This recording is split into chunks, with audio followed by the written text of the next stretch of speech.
hands open to heaven. Acti, the echo of dawn.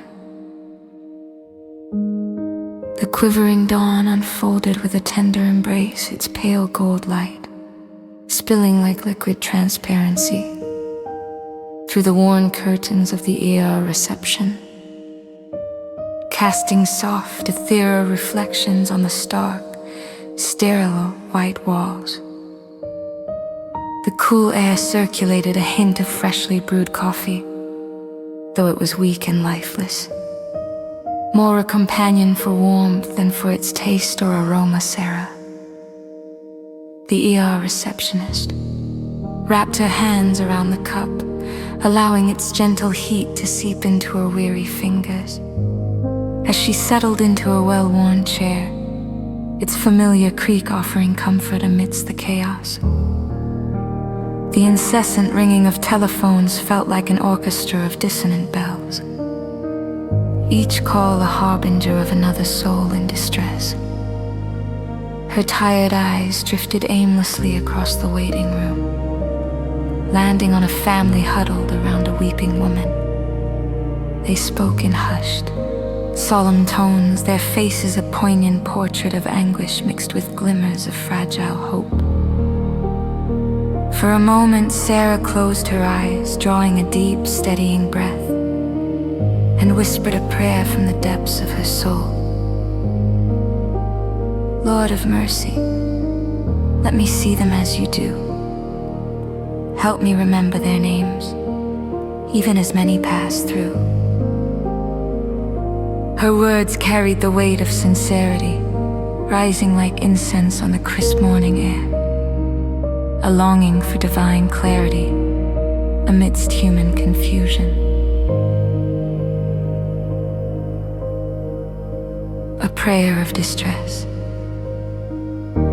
As the dawn matured into a bustling morning, the pace quickened, the once quiet hour now a sea of frenetic activity. A sudden rush of patients spilled through the doors, each with urgent needs, each requiring immediate attention, compassion. In the right paperwork, Sarah's fingers moved rapidly across her keyboard, her mind a whirl of activity, yet her heart felt the familiar heaviness of sympathy and empathy. A young boy, pale as winter's breath, was rushed past her by a father whose urgency was palpable. Eyes wide with fear, his whispered prayer, "Please, God, please," echoed in Sarah's soul like a haunting refrain, the weight of those words settling heavily upon her heart. Seeking solace, she ducked behind her desk for a moment, her hands clasped tightly, knuckles white. Holy One, I pray for strength. Let me be your hands and voice. Let these souls find peace in your presence. This burden is yours. Guide me today. Her crisis prayer spiraled upward, a desperate reach toward heaven where she hoped divine assistance would meet her earnest request. The turning of the heart, Sarah's shift wore on, the phones never relenting, the faces continuing to blur into a mosaic of anxious expressions and silent pleas. Yet amid the chaos, she felt an imperceptible shift, a gentle nudge from the divine urging her to stop striving and start listening with her heart. She let go, hands metaphorically open, ready to receive rather than run from the moment. Her heart softened as she began to truly see not just the need, but the person and their story behind it. At midday, the cool air wafted in with a family, the scent of autumn leaves clinging to their coats as they moved past her. A woman approached Sarah with eyes alight with gratitude. "Thank you for your kindness," she said, pressing a folded note into Sarah's hand before rushing to her recovering loved one. In the ensuing brief solitude, Sarah unfolded the note and read the simple yet profound inscription. Psalm 23, a gentle reminder that the shepherd of her soul was near her as she navigated the tumult. She felt the transformation stirring deep within, a quiet courage taking root, ready to embrace the myriad lives intersecting her path. Living with open hands.